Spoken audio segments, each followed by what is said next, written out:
आज हम पढ़ेंगे चित्तौड़गढ़ दुर्ग के बारे में। यह एक मेवाड़ का महत्वपूर्ण दुर्ग है। कुंभलगढ़ और चित्तौड़गढ़ मेवाड़ के दो महत्वपूर्ण दुर्ग हैं। इसके बारे में जो कहावत आती है वो अबुल फजल ने तो इतना ही कहा था कि गढ़ गढ़ तो चित्तौड़गढ़, बाकी सब गढ़ैया। मगर यहाँ के लोकल लोगों ने एक लाइन और जोड़ दी, गढ़ गढ़ तो चित्तौड़गढ़, बाकी सब गढ़ैया। रानी तो पद्मिनी, बाकी सब इंद्रियाँ। ये अगली लाइन आपको नहीं आएगी, ये मैंने आज सिखा दी है, याद रखना। भाई चलो अब शुरू करते हैं। भाई ये बहुत ऊंचा बना हुआ है। कौन से पठार पे बना हुआ है? मेसा पठार। यह दुर्ग मेसा पठार पे बना हुआ है। मेसा पठार लगभग 620 मीटर ऊंचा है। ये दुर्ग में स्टार्ट में 7 दरवाजे आते हैं, इसके बाद दुर्ग बना हुआ है। सातों दरवाज़ों का जिक्र हम बाद में करेंगे, पहले हम चित्तौड़ के बारे में चर्चा करते हैं। 7 दरवाज़ों के बाद फिर ये दुर्ग बना हुआ है। सबसे बड़ी बात ये आती है कि यह दुर्ग बनाया किसने। सबसे महत्वपूर्ण है कि इसको सबसे पहले किसने बनाया है, उस वक्त उसका क्या नाम था। इसके पहले 2 नाम आते हैं, त्रिंगाद और चित्रांगद। 2 अलग अलग नाम हैं जो विवादित नाम हैं, इसलिए एग्ज़ाम में कभी ये नाम नहीं पूछा जाएगा कि चित्तौड़ किले का पुराना नाम क्या था। आधुनिक चित्तौड़गढ़ जो अभी वाला चित्तौड़गढ़ है उसका निर्माता था राणा कुंभा, इसलिए आधुनिक चित्तौड़ का निर्माता का नाम पूछे तो राणा कुंभा लिख सकते हैं। और पुराना चित्तौड़ का जो निर्माता था वो त्रिगाद या चित्रागद, ये जो भी नाम आएगा वो सही है। चित्तौड़गढ़ दुर्ग के कुछ उपनाम हैं, जैसे चित्रकूट, सिरमौर, राजस्थान गौरव। राजस्थान का गौरव इसलिए है क्योंकि चित्तौड़ ने बहुत सारे युद्ध सहे हैं, 3-3 शाखा सहे हैं। यहाँ अधिकतर राजस्थान के जितने भी बड़े युद्ध हुए सब चित्तौड़ में हुए हैं, और इसने इतने सारे युद्ध सहे हैं इसलिए इसे राजस्थान का गौरव भी कहा जाता है। राजस्थान का गौरव और भी चीज़ें हैं, जैसे कि राजस्थान का गौरव बाजरा को भी बोलते हैं, राजस्थान का गौरव खिचड़ी को भी बोलते हैं, राजस्थान का गौरव चित्तौड़ भी है, राजस्थान का गौरव बाजरा भी है, राजस्थान का गौरव खिचड़ी भी है, और भी कोई हो सकता है, पर मेन यही है, इन्हें याद ज़रूर रखना। इसको दक्षिण पूर्वी का द्वार भी कहते हैं, कि और भी नाम होंगे पर मुख्यतः यही नाम है, इन्हीं को याद रखना। वैसे एग्ज़ाम में ये नाम नहीं पूछेंगे, फिर भी अगर आ गए तो ये याद कर लेना। ये दुर्ग राजस्थान का सबसे बड़ा दुर्ग है। ये 8 किलोमीटर लंबा है और 2 किलोमीटर चौड़ा दुर्ग है। चित्तौड़ दुर्ग की कुछ विशेष बातें हैं। यह राजस्थान का सबसे बड़ा दुर्ग है, एक विशेष बात है। ये सबसे बड़ा लिविंग दुर्ग है। इसमें यहाँ के लोकल लोग भी इस किले में रहते हैं, और इस हिसाब से ये सबसे बड़ा लिविंग फोर्ट भी हो गया। इसके बाद है, इसी दुर्ग के अंदर खेती भी होती है, जो आज भी होती है। बाकी दुर्गों में खेती नहीं होती है, चित्तौड़ के दुर्ग में खेती भी होती है, जो आज भी वर्तमान में भी वहाँ जो किसानों को ज़मीन दे रखी है उसमें किसान आज भी खेती करते हैं, और आज भी हम जाके देख सकते हैं। इसमें एक और विशेषता है, यहाँ सबसे ज़्यादा शाखा हुए हैं, 3 शाखा हुए हैं चित्तौड़ दुर्ग में। राजस्थान के सबसे ज़्यादा शाखे भी इसी दुर्ग में हुए हैं। इस 3 शाखा इसके अलावा किसी भी दुर्ग में नहीं हुए हैं। जो चित्तौड़ में 3 शाखा हुए थे उनकी पहला जो हुआ था वो 1303 में हुआ था, दूसरा 1534-35 में हुआ था, और तीसरा हुआ था 1567-68 में। जो 1534-35 और 67-68 में हुआ था वो राणा सांगा के दोनों पुत्र थे। जो 34-35 में था वो विक्रमादित्य था उस समय, और जो 67-68 में हुआ था उस समय मेवाड़ में उत्तराधिकारी उदय सिंह था। जो पहला शाखा हुआ था वो 1303 में हुआ था। उस समय शासक था रतन सिंह रावल। उस समय रावल शाखा थी, गोइल वंश था। उस समय आक्रमण किया था अलाउद्दीन खिलजी ने, और जौहर किया था रानी पद्मिनी के नेतृत्व में 1600 रानियों ने जौहर किया था। दूसरा आक्रमण किया था बहादुर शाह ने, जो गुजरात का शासक था। उस समय चित्तौड़ पे जो अधिकार था वो विक्रमादित्य का था, वो अयोग्य शासक था। इसकी वजह से 1534-35 में जो जौहर किया था वो कर्मावती ने किया था, जो राणा सांगा की पत्नी थी और विक्रमादित्य की माता थी। उस समय 13,000 रानियों ने जौहर किया था। तीसरा जो शाका हुआ था, जो जौहर हुआ था, शाका हुआ था, वो 1567 से 1568 में हुआ था। उस समय शासक उदय सिंह था और आक्रमण दिल्ली का बादशाह अकबर का हुआ था। पर उदय सिंह उस समय चित्तौड़ में नहीं था, तो वो जयमल राठौड़ और पत्ता के नेतृत्व में वहाँ जौहर और शाका हुआ था। उस समय फूलकुंवर के नेतृत्व में जौहर हुआ था। 700 रानियों ने जौहर किया था।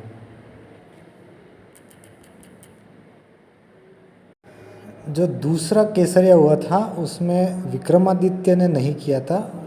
दूसरा जब केसरिया हुआ था उस वक्त तो बाघ सिंह के नेतृत्व में वहाँ केसरिया हुआ था और कर्णावती के नेतृत्व में जौहर हुआ था। वो जौहर शायद मेवाड़ का सबसे बड़ा जौहर है, क्योंकि 13,000 रानियों ने जौहर किया था। ध्यान रखना, जब भी एग्ज़ाम में पूछा जाएगा कि दूसरा चित्तौड़ का जौहर और शाका कब हुआ था, तो वो 1534-35 में ज़रूर हुआ था, पर जब लड़ाई हुई थी वो 1535 थी। और थर्ड वाला जो था वो 1567-68 था, तो उसमें आंसर 68 रहेगा, क्योंकि फरवरी में आखिरी युद्ध हुआ था और फरवरी में जौहर और शाका दोनों हुए थे और फरवरी में चित्तौड़ का किला अकबर ने जीता था। अब बात करते हैं चित्तौड़ किले के अंदर क्या क्या है। सबसे पहले आता है जयमल और पत्ता की छतरियाँ हैं। फिर आता है चित्तौड़ किले के अंदर तुलजा भवानी का मंदिर है, जो छत्रपति शिवाजी महाराज की कुलदेवी है। और यह मंदिर बनवीर ने बनवाया था, जिसने विक्रमादित्य की हत्या की थी। इस मंदिर के अंदर एक श्रृंगार चौरी मंदिर भी है। श्रृंगार चौरी वर्तमान में एक जैन मंदिर है, लेकिन कुंभा की एक पुत्री थी रंभाबाई, जिसे वागेश्वरी भी बोलते थे। वो एक विदुषी महिला थी, उसके पति के साथ नहीं बनती थी, इसलिए फिर वो वापस आ गई थी रणमल के समय में, रायमल के समय में। ये जो श्रृंगार चौरी है वो रमाबाई के शादी की चौरी है और उसे जावर का परगना दिया गया था। इसमें कुंभा स्वामी मंदिर है, इसमें मीरा मंदिर भी है। ये जो मीरा मंदिर है वो कुंभा ने बनवाया था, जो पहले कुंभा स्वामी मंदिर के नाम से जाना जाता था, लेकिन मीराबाई उसमें बैठ के पूजा करते थे, इसलिए वो अब मीरा मंदिर के नाम से जाना जाता है। याद रखना, टोड ने मीरा को कुंभा की पत्नी बताया था, क्योंकि किसी ने बताया होगा कि मीरा मंदिर कुंभा ने बनाया है, तो उसे ऐसा लगा कि मीरा उनकी पत्नी होगी, पर वो कुंभा की पत्नी नहीं थी, जबकि मीराबाई भोजराज की पत्नी थी। मीरा महाराणा सांगा की पुत्रवधू थी।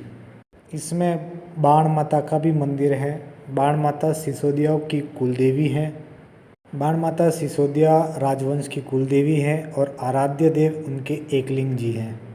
इसमें एक अन्नपूर्णा माता का मंदिर भी है। अन्नपूर्णा माता का मंदिर राणा हम्मीर देव ने बनवाया था, या राणा हम्मीर ने बनवाया था।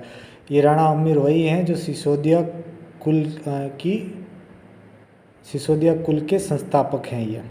ये हम्मीर वही हैं जिन्होंने सिसोदिया राजवंश की नींव रखी थी। ये सिसोदा गांव या सिसोदा ठिकाना के लक्ष्मण सिंह का पुत्र, ये लक्ष्मण सिंह का पोता था और हरि सिंह का पुत्र हम्मीर था, जिसने दोबारा चित्तौड़ पर अधिकार किया। और इसी हम्मीर को मेवाड़ का उद्धारक भी कहा जाता है। इसके अलावा मेवाड़ का उद्धारक भामाशाह को भी कहा जाता है। बात पल्ले पड़ी कि चित्तौड़ दुर्ग में दो चीज़ें हैं जो हमेशा कंफ्यूज होती हैं, वो कंफ्यूजन आज दूर कर देते हैं थोड़ा आपका। एक है विजय स्तंभ और एक है कीर्ति स्तंभ। चित्तौड़ दुर्ग में एक है विजय स्तंभ। पहले हम विजय स्तंभ की बात बताते हैं, फिर बात बताएंगे कीर्ति स्तंभ की। विजय स्तंभ है कुल 9 मंजिला है। विजय स्तंभ टोटल 9 मंजिला है। वहीं दूसरी तरफ है कीर्ति स्तंभ, वो 7 मंजिला है। कई जगह लोग कंफ्यूज हो जाते हैं, विजय स्तंभ और कीर्ति स्तंभ एक है, पर एक नहीं है, दोनों अलग अलग है। विजय स्तंभ 9 मंजिला है, कीर्ति स्तंभ 9 मंजिला नहीं है, वो 7 मंजिला ही है। विजय स्तंभ राणा कुंभा ने बनवाया था। सारंग विजय या मालवा विजय, जो 1437 में, उसने 1437 में मालवा शासक मोहम्मद खिलजी को हरवाया था, महमूद खिलजी। ये विजय के उपलक्ष्य में बनाई गई थी, इसलिए इसे विजय स्तंभ भी कहते हैं, इसीलिए इसको विजय स्तंभ कहते हैं।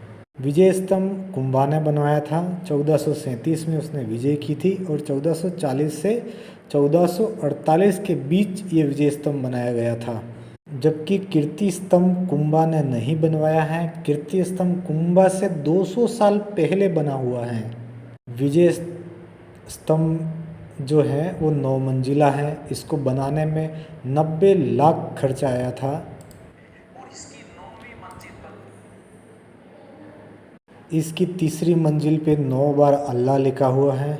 इसकी 9वीं मंजिल पे कुछ न कुछ तो लिखा हुआ ही है। विजय स्तंभ 120 से 122 विजय स्तंभ है, वो टोटल 9 मंजिला है और 120 से 122 फीट ऊंची है। जबकि कीर्ति स्तंभ 7 मंजिला है और 75 फीट ऊंची है।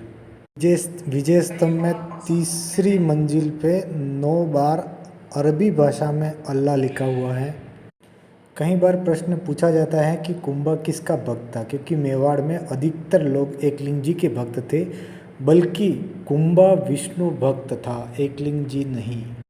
महाराणा कुंभा जो भी बनाते थे उसके आगे विष्णु की एक मूर्ति ज़रूर लगाते थे। कीर्ति विजय स्तंभ के आगे भी विष्णु की मूर्ति लगी हुई है। विजय स्तंभ का दूसरा नाम विष्णु ध्वज भी है, क्योंकि भगवान विष्णु की मूर्ति लगी हुई है इसके लिए। अब कीर्ति स्तंभ की बात करते हैं। कीर्ति स्तंभ जैन व्यापारी जीजा ने बनवाई थी। विजय स्तंभ में लगभग सभी हिंदू देवी देवताओं की मूर्तियां हैं, इसलिए उसे मूर्तियों का अजैवाघर भी बोलते हैं। विजय स्तंभ के 8वीं मंजिल पे कोई भी मूर्ति नहीं है। देखो अब विजय स्तंभ अलग है, कीर्ति स्तंभ अलग है और कीर्ति स्तंभ प्रशस्ति भी अलग है। कीर्ति स्तंभ प्रशस्ति कुंभा से संबंधित है। इसमें कुंभा ने क्या कहाँ विजय प्राप्त की, कहाँ कहाँ उन्हें उपाधियाँ मिली हुई है, कौन कौन से युद्ध जीते, कौन कौन से किले बनवाए, इन सब के वर्णन लिखा हुआ है और यह विजय स्तंभ की 9वीं मंजिल पे लिखा गया है। ये कीर्ति स्तंभ प्रशस्ति जो लिखी है वो लेखक का नाम था अत्रि और महेश ने लिखी थी। विजय स्तंभ का वास्तुकार है जेता, मापा, पामा, पुंजा, ये सब याद कर लेना। नहीं याद हो तो जेता तो ज़रूर याद कर लेना। विजय स्तंभ में कुल 157 सीढ़ियाँ हैं। कीर्ति स्तंभ है आदिनाथ जैन तीर्थकर, जो पहले आदिनाथ जैन तीर्थकर थे उनको समर्पित हैं, जिनको ऋषभ देव भी बोलते हैं। और विजय स्तंभ जो है वो 1 रुपये की जो डाक टिकट थी वो विजय स्तंभ में जारी किए हुए है। विजय स्तंभ पहली इमारत है जिसके ऊपर डाक टिकट जारी हुआ है। 1 रुपये की जो डाक टिकट जारी हुई थी। हम अब मुख्य कमेंट जो किए हुए हैं वो याद कर लेते हैं। विजय स्तंभ पे क्या क्या कमेंट किए हुए हैं ये ज़रूर याद कर लेना, ये बहुत इम्पोर्टेंट है। विजय स्तंभ बहुत इम्पोर्टेंट है क्योंकि ये राजस्थान पुलिस का प्रतीक चिन्ह है। माध्यमिक शिक्षा बोर्ड अजमेर का भी प्रतीक चिन्ह है। टोड ने विजय स्तंभ के बारे में कहा है कि ये कुतुब मीनार से भी श्रेष्ठ हैं। फर्ग्यूसन ने इसे रोम के टार्जन के समान बताया। आरपी व्यास ने इसे हिंदू प्रतिमा शास्त्र अनुपम कहा। डॉक्टर सीमा राठौड़ ने इसे कहा संगीत की भव्य चित्रशाला। डॉक्टर ओझा ने कहा कि पौराणिक देवताओं का अमूल्य कोश, मतलब पुराने सभी देवता यहीं मिल गए। गोपीनाथ जी ने कहा लोक जीवन का रंगमंच। और उपेंद्र जी ने इसे विष्णु ध्वज कहा। मेवाड़ में शासक और राजधानियों के बारे में कुछ बता देते हैं। सबसे पहले जो शासक थे वो बापा रावल थे। बापा रावल ने मेवाड़ की राजधानी नागदा को बनाया था। इसके बाद शासक आया अल्हट। अल्हट ने राजधानी बनाई आहड़ को। इसके बाद आया शासक जेतर सिंह ने, और जेतर सिंह ने चित्तौड़गढ़ को राजधानी बताई मेवाड़ की। जेतर सिंह के समय मध्यकालीन मेवाड़ का स्वर्ण युग कहा जाता है। इसके बाद राजधानी बदलते हैं महाराणा कुंभा। कुंभा के समय राजधानी कुंभलगढ़ हो जाती है। फिर आते हैं महाराणा सांगा। महाराणा सांगा के समय वापस राजधानी चित्तौड़गढ़ हो जाती है।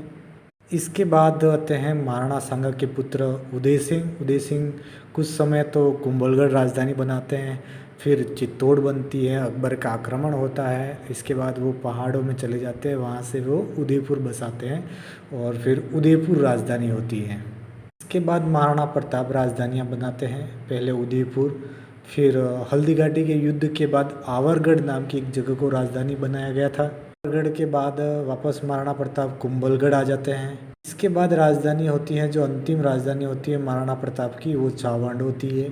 इसके बाद इनके पुत्र होते हैं अमर सिंह, उनकी राजधानी। अमर सिंह के समय कुछ समय तक तो राजधानी चावंड रहती है। इसके बाद राजधानी उदयपुर हो जाती है। इसके बाद अब तक मेवाड़ की राजधानी उदयपुर ही रहती है, जब तक देश आज़ाद नहीं हो जाता है।